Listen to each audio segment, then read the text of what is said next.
시편 139편 14절에서 24절 말씀입니다. 제가 읽겠습니다. 내가 주께 감사하옴은 나를 지으심이 심히 기묘하심이라. 주께서 하시는 일이 기이함을 내 영혼이 잘 아나이다. 내가 은밀한 데서 지음을 받고 땅의 깊은 곳에서 기이하게 지음을 받은 때에 나의 형체가 주의 앞에 숨겨지지 못하였나이다. 내 형질이 이루어지기 전에 주의 눈이 보셨으며 나를 위하여 정한 날이 하루도 되기 전에 주의 책에 다 기록이 되었나이다. 하나님이여, 주의 생각이 내게 어찌 그리 보배로우신지요, 그 수가 어찌 그리 많은지요. 내가 세려고 할지라도 그 수가 모래보다 많도소이다. 내가 깰 때에도 여전히 주와 함께 있나이다. 하나님이여, 주께서 반드시 악인을 죽이시리이다. 피 흘리기를 즐기는 자들아 나를 떠날지어다. 그들이 주를 대하여 악하게 말하며 주의 원수들이 주의 이름으로 헛되이 맹세하나이다. 여호와여, 내가 주를 미워하는 자들을 미워하지 아니하오며 주를 치러 일어나는 자들을 미워하지 아니하나이까. 내가 그들을 심히 미워하니 그들은 나의 원수들이니이다. 하나님이여, 나를 살피사 내 마음을 아시며 나를 시험하사 내 뜻을 아옵소서. 내게 무슨 악한 행위가 있나 보시고 나를 영원한 길로 인도하소서. 아멘. 할렐루야. 추수감사주일, 사실 추수감사절이 되면 1년이 거의 다 지나간 것 같은 그런 느낌이 듭니다. 그리고 이 감사절, 유대의 절기는 아니죠. 어떻게 보면 우리의 추석과도 같은 그런 의미의 절기가 바로 이 감사절이 아니겠는가. 그래서 이 기독교인들은 추석을 2번 지내는 것 같아요. 우리가 우리나라의 명절로 추석을 지내면서 한 해의 결실에 대한 감사하는 마음을 갖게 되고, 또 우리가 이렇게 추수감사절 절기로 지내면서 또 무엇보다 하나님 앞에 감사함을 다시금 되새기는 그런 시기를 갖는 것 같습니다.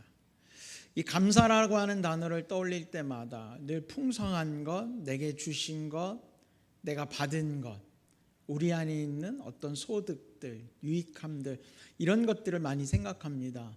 당연한 거라고 생각하죠. 무엇이 있고 또 풍성해지고 평안해지고 이런 것들 안에 감사의 넉넉함도 나오게 되고 마음이 평안함도 따르는 것 아니겠습니까? 그러나 우리 오늘 이 말씀 속에서 저는 감사의 의미를 여러분들과 어떤 말씀을 가지고 함께 나눌까 하다가 오늘은 한번 이래 봤으면 좋겠어요. 우리가 말씀을 들을 때마다 늘 다른 사람들의 이야기 속에서 우리가 은혜를 찾아서 나를 대입하고 또 다른 사람들의 이야기들을 많이 접하죠. 그러나 오늘 말씀의 제목 가운데 있는 내가 주께 감사함은 이라고 하는 것, 오늘 말씀에 나오는 다윗이 직접 그런 고백을 하면서 쓴 시입니다만, 다윗의 이야기 속에 나오는 내가 주께 감사함은 이라고 이야기가 시작되지만 정작 여러분들이 개인이 내가 주께 감사함은 어떤 것들이 있을까, 조목조목 다 따지자고 하는 건 아니고요. 내가 정말 하나님 앞에 감사한 마음을 갖는다면 감사한 조건이 이렇구나 라는 것부터 시작해서 감사한 마음을 갖는다면 내 삶이 어떻구나, 이렇구나, 그리고 어떤 결단을 가져야 되는가, 이런 마음들을 서로 나누는 말씀의 시간이 됐으면 좋겠습니다. 여기 있는 분들한테 한 사람씩 일어나서 감사한 얘기를 한번 해봅시다 라고 이야기하면 여러분들이 질색팔색을 하겠죠. 참 어려운 얘기 아닙니까? 근데 서로들 감사한 이야기를 예물 봉투에다 적기도 하고 종이에다 기록해서 서로 나누기도 하고 여러 가지들을 감사절마다 해보게 되지만 그 감사의 이야기들, 포인트들을 보면 사실 다 비슷비슷합니다. 그런데 비슷하면서도 각자의 삶의 자리가 다르기 때문에 감사한 내용들이 다를 수밖에 없어요. 저 사람의 감사가 나의 감사인 것도 아닐 때도 있습니다. 여러분, 이런 이야기가 다른 교회 이야기니까 조심스럽긴 합니다만 제가 뭐 구체적으로 얘기는 하지 않겠어요. 어떤 한 교회가 있어요. 건축을 하려고 하는데 땅을 샀습니다. 그 땅을 사가지고 건축 허가를 내려고 하는데 빈 땅이에요. 그냥 야산 같은 땅입니다. 근데 이제 이 야산으로 등록이 돼 있어가지고 건축 허가가 나질 않아요. 그래서 이제 용도 변경을 하려고 알아보니까 이 산은 용도 변경이 되지 않는다는 거예요. 왜 안 되냐? 나무가 정말 아름드리 나무들이 한 구역 안에 몇 그루 이상 있기 때문에 여기를 용도 변경하려면 일단은 그 굵은 나무들을 벌목하는 허가를 받아서 벌목을 다 하고 그리고 나서 용도 변경을 해야지 산림법에 의해서 이 땅은 이 나무를 보호하기 위해서 건축 허가가 날 수 있도록 용도 변경이 되지 않는 땅이라는 거예요. 여러분 만약에 그게 우리 교회라면 어떻겠어요? 건축을 하겠다고 땅을 덜컥 사놨는데 싸다고 해서 샀더니만 그 땅이 허가가 안 나는 땅이에요. 참 갑갑한 노릇 아닙니까? 그런데 교인들이 모여서 기도하기 시작합니다. 하나님 어떡합니까? 우리가 실수로 이런 건축도 할 수 없는 땅을 사버렸는데 하나님 정말 어떡합니까? 날마다 모여 기도해요. 그런데 어느 날 불이 났어요. 옆에서 불이 났어요. 근데 불이 난 저 먼 동네에서 불이 났는데 그 불씨 중에 하나가 바람을 타고 살랑살랑 와서 그 우리가 산 땅에 나무에 불이 옮겨 붙었어요. 그리고 나서 활활 타기 시작하는 거예요. 그 산이. 그 산이 홀랑 타버렸어요. 그러고 나니까 산이 홀랑 타버리고 나니까 그 다 타버린 나무들을 어떻게 해야 돼요? 다 정리해야 된단 말이에요. 그래서 나라에서 다 재해가 난 거니까 큰 재해가 난 거니까 산불 정리 차원에서 나무들을 다 치워줬어요. 그러고 나니까 그 산이 어떻게 됐어요? 민둥산이 돼버렸어요. 자, 그러고 나서 허가를 냈더니 허가가 나겠어요? 안 나겠어요? 허가가 났어요. 여러분 어떻게 생각하십니까? 마치 성령의 불이 엘리야의 불이 떨어져 가지고 산을 태워서 야, 참 감사한 일이라고 그 교회 교인들은 날마다 간증하지 않겠습니까? 그 교회 목사님은 어디 가서도 날마다 간증할 거예요. 하나님이 이 문제를 해결해 주셨다고. 감사한 일이죠. 그런데 한번 생각해 보세요. 그 불로 인해서 누군가는 고통을 당하고 있다는 거예요. 우리의 인생이라는 걸 보면 누군가에겐 정말 감사한 사건이 될 수 있지만 때로는 누군가에겐 아픔의 사건이 될 수 있다는 거예요. 지난번에 슬기로운 의사생활이라고 하는 드라마를 보니까 어떤 아이 엄마가 아이가 심장이 어릴 때부터 약하게 태어나서 얼마 살지 못해요. 이 아이의 심장을 이식해야지만이 살 수 있는 거예요. 간절히 심장을 이식할 공여자가 나타나기만을 기다립니다. 그런데 어느 날 연락이 왔어요. 심장을 이식할 사람이 생겼다는 거예요. 참 감사한 일이죠. 그런데 한번 생각해 보세요. 심장은 만들 수가 없어요. 누군가가 그 심장을 준다는 이야기는 또 다른 누군가는 세상을 떠난다는 이야기 아닙니까? 우리가 감사하다고 이야기하지만 우리는 한편으로 생각해 봐야 돼요. 우리가 너무너무 감사한 일이지만 누군가는 이 감사의 일로 아픔을 겪는 이는 없는가? 여러분, 그래서 세상의 모든 감사가 내게 감사하다고 해서 완전한 감사가 아니라 세상의 일들은 그걸 통해 누군가는 어려움을 당하는 이들이 있겠구나. 그런 것들을 우리는 한 번쯤 생각해 봐야 되지 않겠는가라는 생각이 듭니다. 그러나 하나님의 은혜는 상대방은 아픔이요, 누구는 감사하고 이런 것이 아니라 하나님의 은혜는 우리에게 절대적 은혜, 절대적 감사인 줄로 믿습니다. 왜? 하나님께서 우리에게 감사한 은혜를 주시기 위해서 이미 누군가 아파야 하는 상대적인 것이 있다면 그건 하나님께서 다 감당하셨기 때문에 그래요. 우리의 죄를 사하여 주시고 우리를 천국의 백성으로 삼아 주신다는 건 우리에게 참 감사한 일입니다. 그러나 그걸 통해서 예수님이 십자가에 달려 돌아가셨다는 건 하나님 아버지의 마음 아프심이 반드시 그 안에 담겨 있다는 것이죠. 하나님께서 스스로 가슴 아픈 길을 택하시며 우리에게 절대적 은혜와 감사의 일을 허락해 주셨다는 것. 여러분, 그 사실을 기억하면서 우리가 오늘 이 말씀을 나누기를 바랍니다.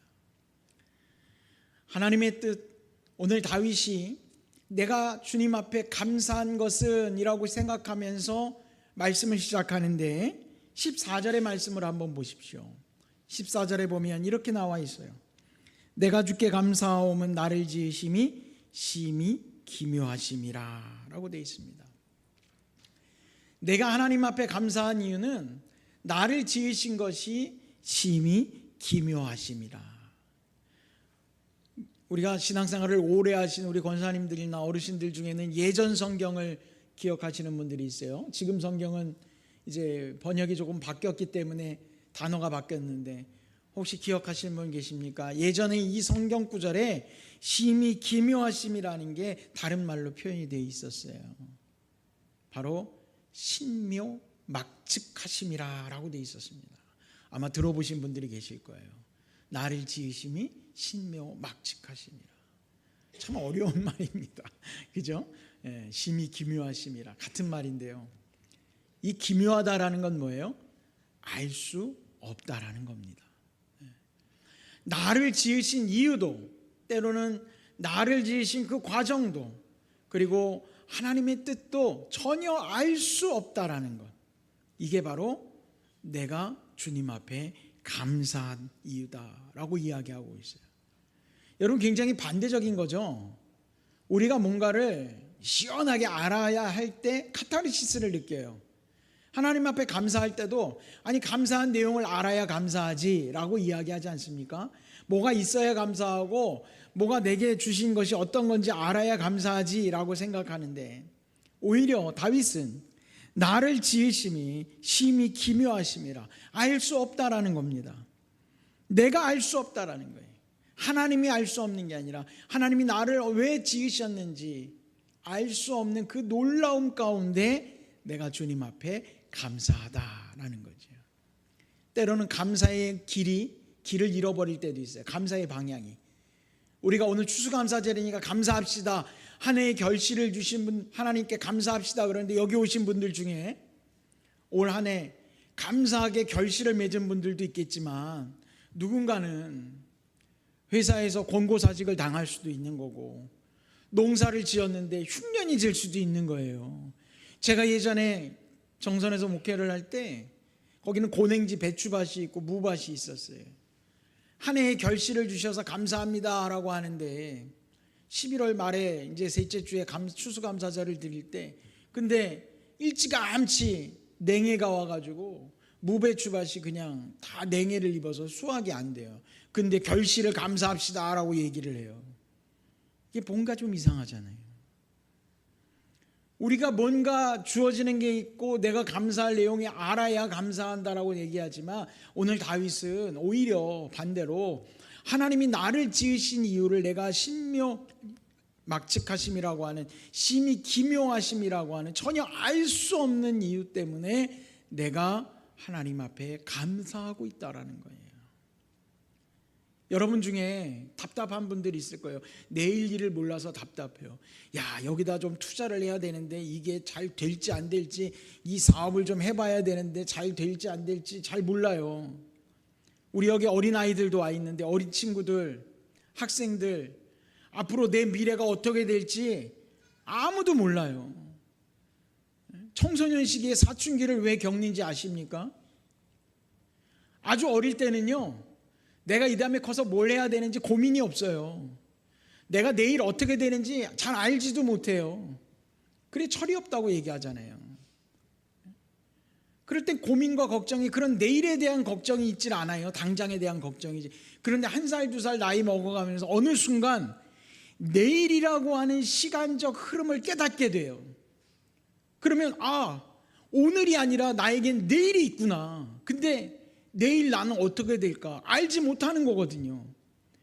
1년 뒤에 나는 어떻게 될까? 우리나라 중고등학교 학생들 내가 공부하고 있는데 대학은 갈까? 뭐 대학이 인생이 전부입니까? 근데도 대학은 갈지 못 갈지에 대해서 너무 고민이 돼요. 이제 11월 16일 되면은 수능 시험 보지 않습니까? 얼마나 학생들이 고민이 되겠어요. 내일의 미래에 대해서 뭐 하나 결정된 게 없기 때문에 늘 고민 덩어리를 끌어안고 사는 게 바로 사춘기 시절인 거예요. 그래서 불안하고 감정이 평안하지 못하고 늘 들쑥날쑥한 거예요. 그 내일에 대한 불안감을 조금 잊고 살 때는 그냥 마냥 좋아서 헤매다가 어느 순간 갑자기 요즘 표현으로 현타가 온다고 그러잖아요. 내일에 대한 걱정이 쑥 하고 들어오는 순간 오만 가지 인상을 쓰고 말문을 닫아버리고 방문을 닫아버리고 자기 방에 들어가서 걱정을 끌어안고 있는 거란 말이에요. 그게 사춘기라는 거죠. 여러분, 우린 내일을 알 수 없기 때문에 늘 불안해요. 그런데 다윗은 뭐라고 그러는 거예요? 하나님의 뜻을 알지 못하는 것 때문에 내가 감사하다라고 이야기하고 있어요. 여기에는 믿음이 담겨 있는 고백입니다. 왜? 하나님이라고 하는 분에 대해서, 하나님의 존재에 대해서 우리가 그 하나님을 알 수 없다라는 것을 다윗은 인정하고 있다라는 거예요. 하나님의 뜻은 알 수 없다.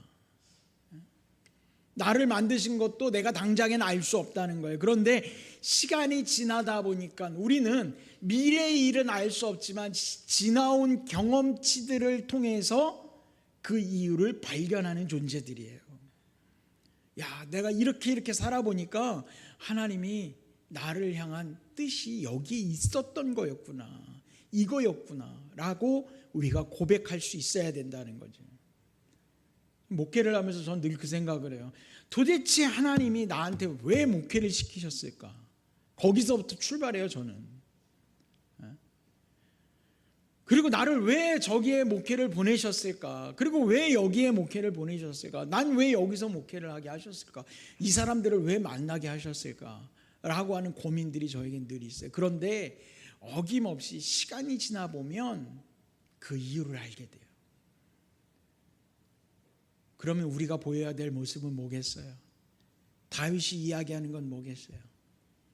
내가 하나님의 뜻을 알려고 매일같이 기도하며 하나님 뜻을 알게 해주십시오라고 하는 그 기도보다도 다윗에게 있었던 기도의 제목은 하나님의 뜻이 무엇인지 알 수 없지만 하나님이 제시하는 방향에 순종하기를 바라는 마음이 바로 다윗의 마음이라는 거예요.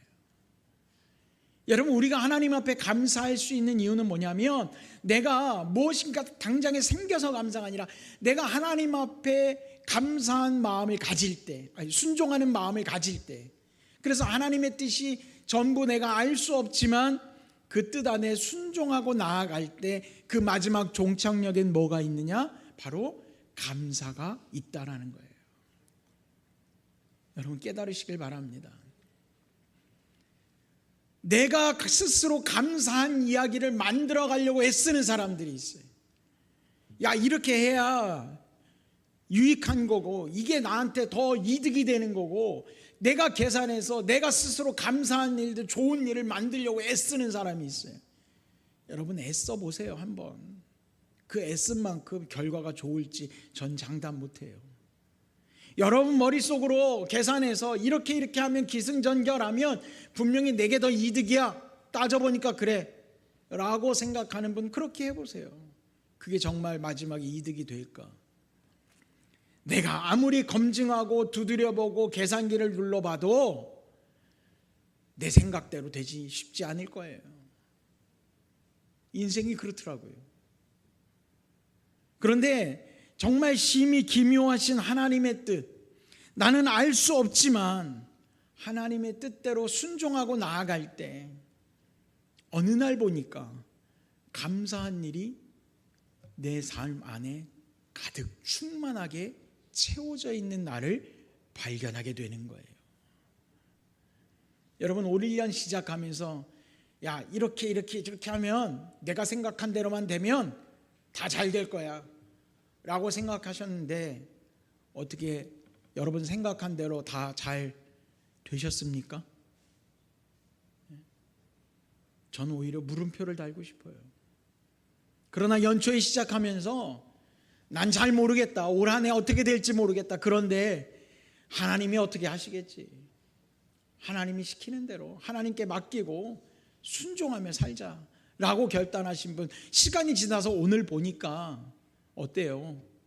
감사하지 않습니까? 우리가 생각하고 계산해 놓으면 내가 만들어 놓은 기준치가 있어요. 사람은 다 그 기준치에 못 되면 불만족스러워해요. 그런데 처음부터 기준이 없어요. 그냥 주시면 주시는 대로 받자라고 했더니 기준이 없으니까 얼마인지 모르지만 쭉 성장해 있어요.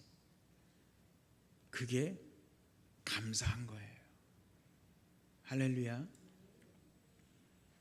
여러분들 오늘 내가 주께 감사함은 뭔지 모르겠지만 오늘 다윗이 이야기한 하나님의 뜻을 알 수 없기에 감사하다라는 것, 그것이 바로 우리의 믿음이 될 수 있기를 바랍니다. 17절 18절 말씀을 한번 볼까요? 우리 같이 한번 읽어봅시다. 17절과 18절 말씀 우리 한번 같이 읽겠습니다. 시작. 하나님이여, 주의 생각이 내게 어찌 그리 보배로우신지요, 그 수가 어찌 그리 많은지요. 내가 세려고 할지라도 그 수가 모래보다 많도소이다. 내가 깰 때에도 여전히 주와 함께 있나이다. 아멘. 여러분, 주님의 생각을 다윗이 이렇게 표현했어요. 어찌 그리 보배로우신지요. 주님의 생각은 귀하고 귀한 보배와 같다라는 거예요. 여러분, 하나님의 뜻을 신뢰하십시오. 하나님께서 하시는 하나님의 섭리를 신뢰하십시오. 내가 믿고 나아가면 그 모래알보다 많은 하나님의 뜻과 하나님의 섭리를 내가 아무리 세보려고 해도 우린 셀 수가 없어요. 그러나 그 은혜가 내게 있다는 것이 감사한 것 아니겠습니까? 뉴턴이라는 과학자의 일화에 그런 이야기가 있어요. 뉴턴이 어느 날 바닷가를 이렇게 거닐고 있는데, 그냥 일하니까 사실이에요? 라고 저한테 묻지는 마세요. 그냥 일하니까 바닷가를 거닐고 있는데 어떤 꼬마아이가 자기 신발에다가 막 가서 바닷물을 퍼요. 그래서 저쪽에 모래사장을 건너서 하나의 웅덩이에다 바닷물을 이렇게 신발에 담아서 붓고 있는 거예요. 또 와가지고 쪼르르 가서 바닷물을 또 신발로 퍼가지고 또 저기다 담아요. 계속 왔다 갔다 하는 거예요. 뉴턴이 지나가다가 물어봤어요. 아이한테, 얘야, 너 지금 뭐 하는 거냐? 그걸 왜 그렇게 하는 거냐? 그랬더니 그 아이가 그래요. 바닷물을 다 퍼서 저기다 옮겨 담을 거예요. 여러분, 어떤 마음이 드세요? 그 과학자의 생각으로 말도 안 되는 얘기잖아요. 네가 아무리 해봐야 오늘뿐만 아니라 평생을 해도 너는 저 바닷물을 다 절로 옮길 수 없는 거야 라고 했더니 그 아이가 뉴턴에게 이렇게 이야기를 했대요. 아저씨가 과학자잖아요. 아저씨가 알고 있는 거 하나가 마치 세계의 전부를 아는 것처럼 아저씨 말씀하셨잖아요 라고 얘기를 하더래요. 그러자 뉴턴이 자기의 과학적 이론들이 마치 모든 것들을 통달한 것처럼 이야기했던 자신이 굉장히 부끄러워졌다라고 하는 일화가 있어요. 여러분, 우리는 우리의 생각대로 모든 걸 다 알 수 있다라고 자기 스스로 똑똑하다고 자기가 굉장히 잘난 줄 알고 사는 사람들이 많아요. 그러나 하나님의 섭리는 셀 수 없을 만큼 모래알보다도 많은 것이 바로 하나님의 뜻이고 섭리입니다. 우리가 그 안에서 무엇을 할 수 있겠어요? 우리는 하나님을 신뢰하는 것밖에 할 수 없는 사람들입니다. 우리가 여기 모여서 왜 예배합니까? 왜 믿는 자라고 얘기하고 믿음의 사람이라고 얘기하고 그리스도인이라고 얘기하겠어요? 하나님을 신뢰하니까 여기 있는 거 아닙니까? 그런데도 여전히 하나님을 신뢰하지 못하고 내 생각대로만 하려고 하는 것이 있다면 여러분 회개하십시오. 그리고 주님의 뜻에 여러분을 맡기십시오.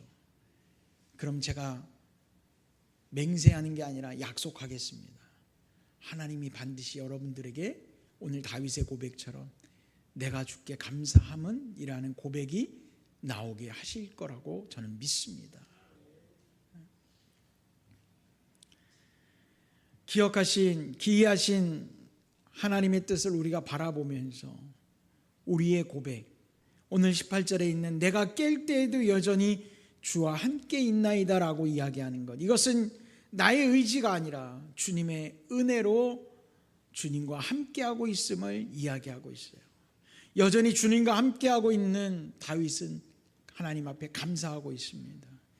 지금도 우리가 하나님 앞에 감사하다고 할 수 있는 건 여러분 주셔서 감사한 게 아니라 여전히 지금도 나와 함께 하시고 그 은혜가 앞으로도 계속해서 예비되어져 있기 때문에 오늘 내가 감사하다고 저는 믿습니다. 여러분, 하나님의 은혜로 올 한 해 아주 그냥 풍성한 은혜가 있다고 쳐도 여러분 만약에 그 풍성한 은혜는 올해가 마지막이야, 내년부터는 없어 라고 이야기한다면 주신 건 감사하지만 여러분 그 감사의 마음이 얼마나 갈까요? 우리에게 내일이 없다면, 오늘이 마지막이야 라고 해버리신다면 내년부터 너는 내가 너에게 주는 은혜는 없어 라고 이야기하신다면 여러분은 어떻겠어요? 있던 감사도 떨어져 나가지 않습니까? 우리가 오늘 감사할 수 있는 건 우리는 내일의 은혜도 기대하고 있기 때문인 거예요. 믿으십니까? 여러분, 올해로 은혜가 끝납니까? 우리는 내년에도 그 이후에도 영원히 하나님과 함께 할 줄로 믿습니다. 그 은혜가 우리 앞에 펼쳐져 있는 거예요. 주님의 계획은 어느 날 갑자기 생겨난 게 아니라 16절 말씀에 나와 있는 것처럼 16절에 이렇게 표현되어져 있어요. 내 형질이 이루어지기 전에 주의 눈이 보셨으며 나를 위하여 정한 날이 하루도 되기 전에 주의 책에 다 기록이 되었느니라. 하나님의 뜻, 하나님의 은혜는 어느 날 갑자기 나타났다 사라지는 게 아니라 정말 태초부터, 그 이전부터 나를 향한 하나님의 계획들이 계속해서 있었다라는 것을 다윗은 인정하고 있는 거예요. 우리가 주님의 계획 안에 처음부터 있었다는 것 여러분 믿으시기 바랍니다. 우리가 부정하는 것은 주님의 계획에 있지 않다는 것이 아니라 그 사실을 외면하는 것이 되어버릴 거예요. 여러분들을 향한 주님의 계획은 늘 존재했습니다. 내가 교회 나오는 날부터 시작된 게 아니에요. 내가 세례받는 날부터 하나님의 은혜가 시작된 것이 아니라 그 이전부터 있었다라고 하는 것을 우리가 깨달아야지 됩니다. 내일을 주님께 맡기는 믿음, 그것은 바로 그 내 인생의 과거까지도 모든 것을 맡기는 믿음이 되어야 합니다.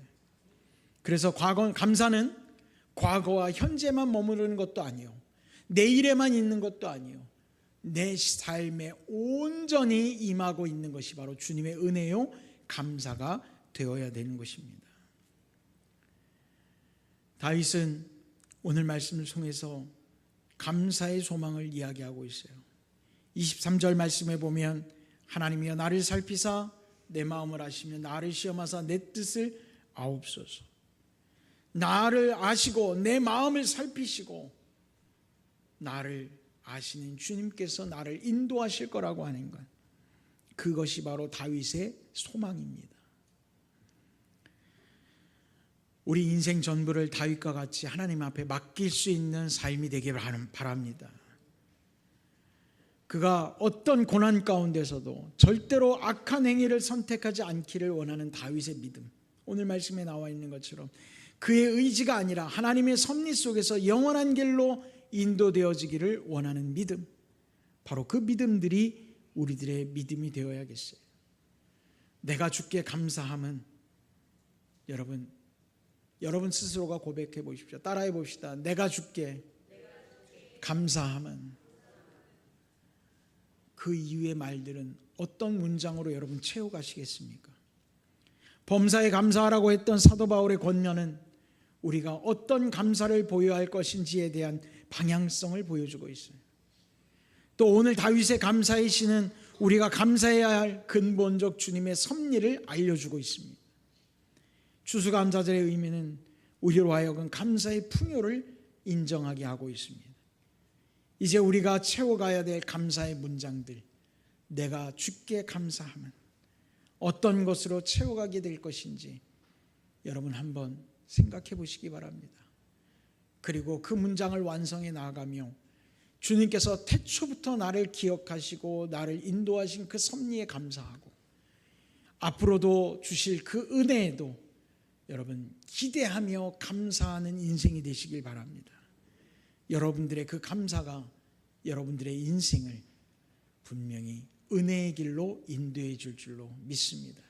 기도하겠습니다.